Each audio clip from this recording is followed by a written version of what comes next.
have slain an enemy! Killing spree!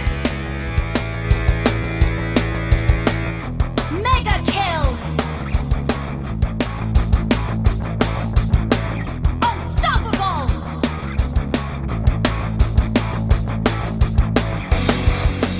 Monster kill!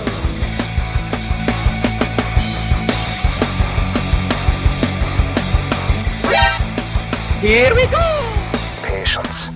Don't do anything stupid. Godlike! Run. Double kill!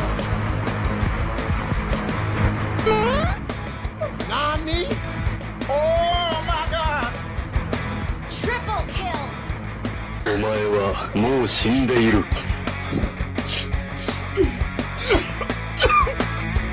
Okay.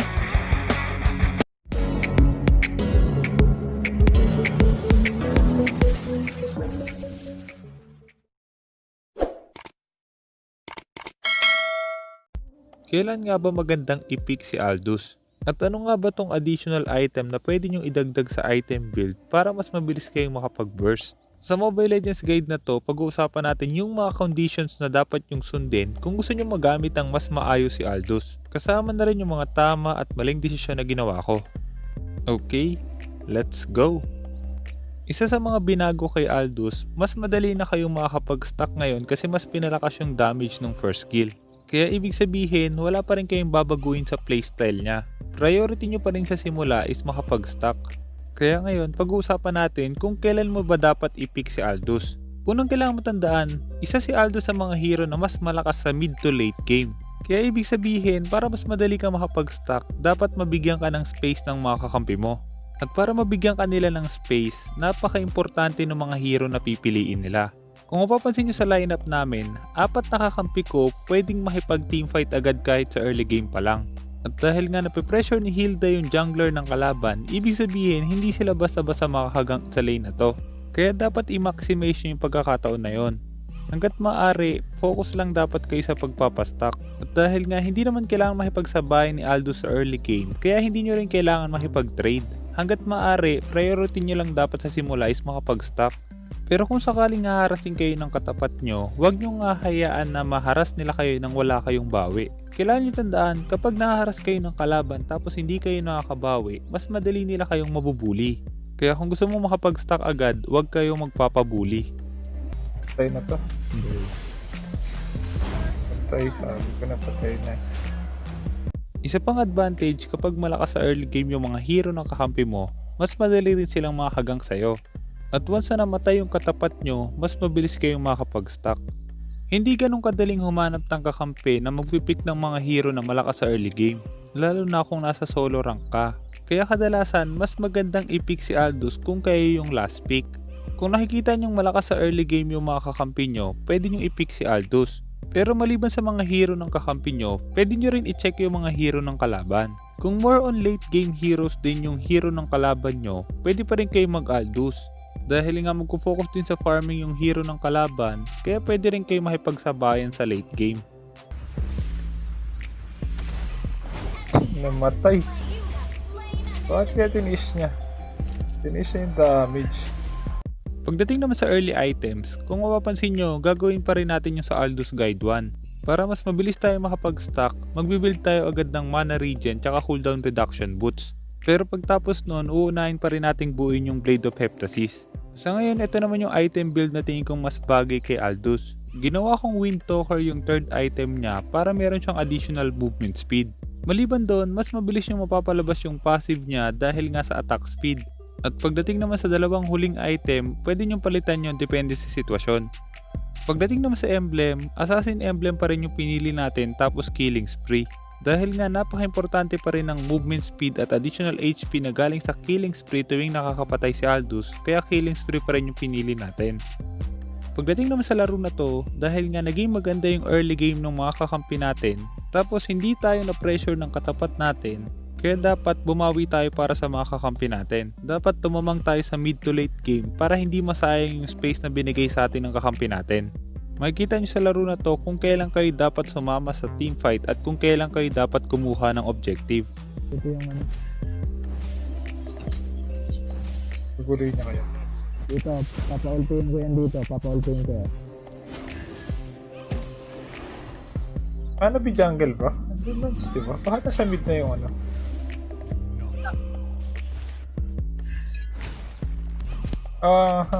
Mas madali mag-stack kasi yung laki na yung damage. Ang problema, lugi pa rin talaga siya sa early. So yung playstyle nyo, ganun pa rin.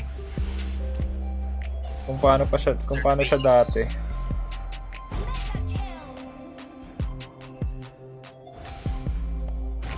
Ano, ulti yung ano ah. Okay. Sayang wala akong ulti.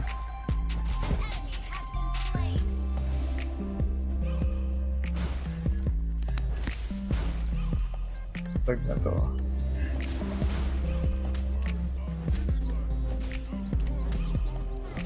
Ito yung hirapan ng takot naman siya sabihin sa maliit. Ano naman yan? Ano yung paano parati na lang sila dun. Wala life friend. Not ready. Blue ah.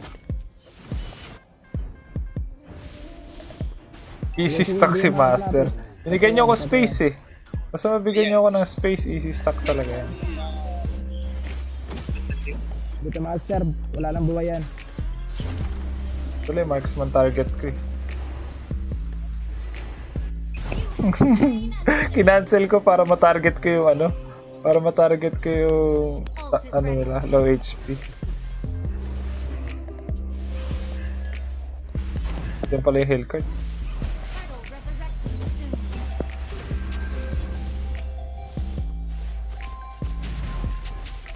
Bye. Sorry. Your team destroyed a turret. Basag na, basag na.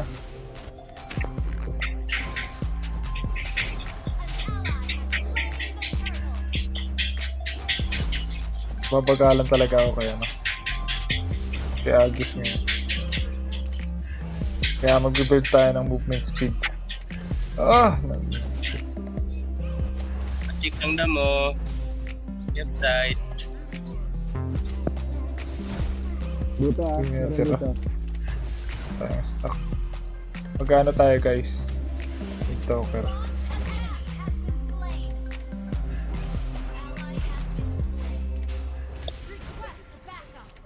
Puro low HP yan ah. Grabe. August oh. Triple kill. Wala na akong nabutan ah. Minyak oh.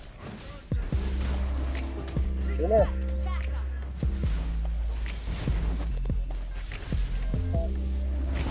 Uy. Uy, nag-dash in. Nag-flicker in. Oh. Nag-flicker in yung ano, Nabi. Nagtataran po sila eh. Kasi Oh! yung susil Hindi ko yun. nalasit. Tayong 10 stock. Wala. Okay. Boom. Boom. Nawala. Nawala yung ano. Tara, pwede ko yung tirahin. Killing spree. Your team Kaya mo? Sorry. Asin. Pero tayong stock. Your team destroyed a turret. Sabi na to, medyo in card. bilis-bilis na. Kumuha naman ng globas yan eh. Okay.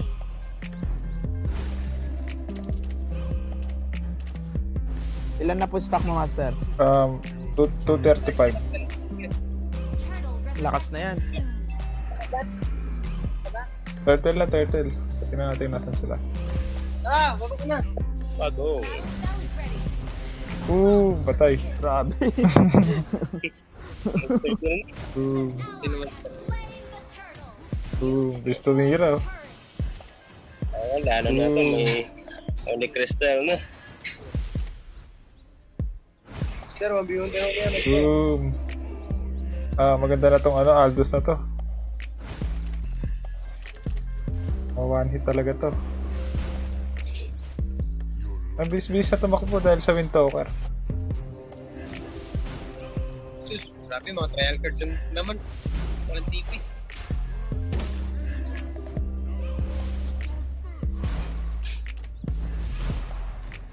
Tara. Pumasok. Bakit? Ano Pumasok ba? na. Pasag tayo. Patay kita. Boom. Yun na.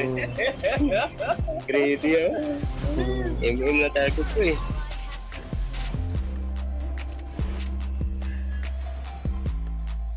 Wala, patayin na natin yan. Naiwan. Greedy ko. Boom. Ah, Ang greedy ko. boom. Boom. Boom. Patay. Ah, patay ako. Nastan ako nung Mino. Ano kaya? Sabi na. Tara, load na tayo. Baka na lang yung red ah.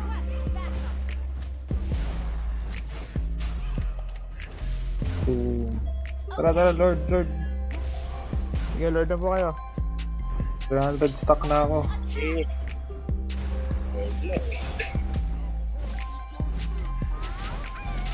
Naramdaman ko na naman yung 6 na panalo nito. Pag wala si Tin ah. Boom. 10 stock din yun. Tayo na natin yung Lord, tapos end na natin. May red pa dito. Paano na yan sa Hellcard? Ito yung sa Hellcard. Linisin ko muna yung taas.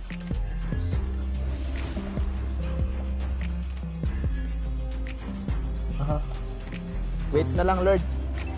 Kailan tayo sa Lord? Kailangan ko ng blue pala. Gusto mo ubus ang mana.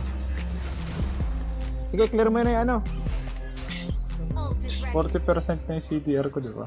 35 pa lang pala. Ah, basag sa top. Ah, para sa baba ka. Mid ka. Ako sa top. Lalasitin ko lang to.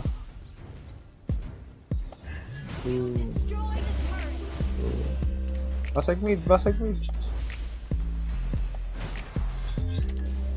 Wala minion sa mid. Boom. Uy! Tower yung tinira ko. Initiate retreat. Back muna tayo. Wala akong Eh, buhay. Basag mid. Okay. Basta. Destroy the turret. Initiate retreat. Tayo natin yung Hanabi. Boom! Hanit! Boom! Boom! Tara! Hanit yung Hanabi. Hanit ko yung Hanabi. Sana marami ka natutunan sa guide na yon. At kung meron kang guide na gusto mo ipagawa, i-comment mo lang sa baba at susubukan kong gumawa ng guide tungkol doon.